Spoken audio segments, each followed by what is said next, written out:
omulungi atuulize essaawa zino amawulire gakagwawo mu ggwanga Uganda nga gava eri ettake ye blogger oba omusajja omu akozesa omukutu ogwa Facebook ne YouTube amanyiddwa nga Lumbuye Akwatiddwa.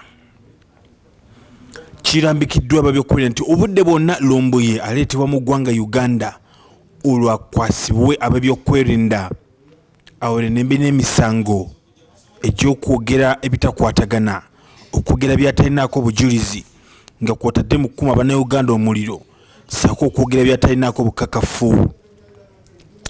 Lumbuye amanyiddwa ng'omusajja eyatandika okututumuka mu biseera by'okulonda akalulu ka 2021 ak'omwaka guno era nga yali ku ludda olwa NUP nga luno lwe ludda lwe yali asinga okuwagira oba okwogerera era abadde musajja w'amaanyi nga wakabi nnyo.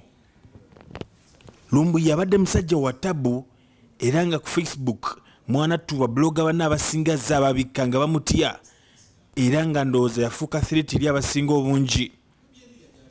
Bwe twogerera bino babloga aba NRM omuli Ashba Kato wamu ne Ismail Access bavuddeyo nga bagamba nti Lumbuye si wa Facebook si blogger rather era bo tebamumanyi nga blogger yabadde muntu avumirira obuvumirizi gavumenti eri mbuyinza nga bamwevuma nti ono tebamumanyi. Wetwogerera bino Lumbuye essaawa yonna aleetebwa eri ababyokwerinda mu ggwanga Uganda era nga bajja kumwanjula eri bannamawulire olwo olyoka owulire ekinaddako kuba sitwagala bintu byakukyamuukiriza mwanattu. Wabula ebyo nga bikyali awo Lumbuye amawulire gano gavudde olunaku lwa jjo ku Lwokubiri akawungeezi agalambika nti ono akwatiddwa.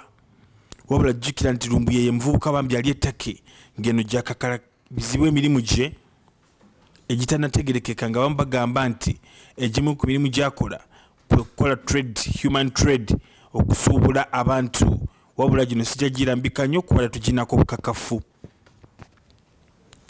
Lumbuye nga y'omu ku Bannayuganda abaleka eggwanga Uganda olw'embeera etaali nnungi nga musajja muyivu wabula n'ajja okugenda okukakalabya emirimu asobole okunoonya obulamu obulungi mu ggwanga erya Turkey ng'eno gy'amaze ebbanga ery'ebiwera mu myaka 7.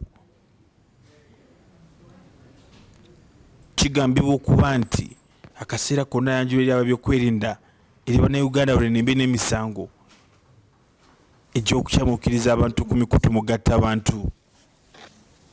Omulingi atuwuliriza wegatte ku mukutu guno okumanya kyonna ekiddako tugenda batukuwa embeera yonna egenda okuba mu ggwanga Uganda omanye ekituufu ekiri ku bwana Lumbuye. Temuvaawo ku mukutu.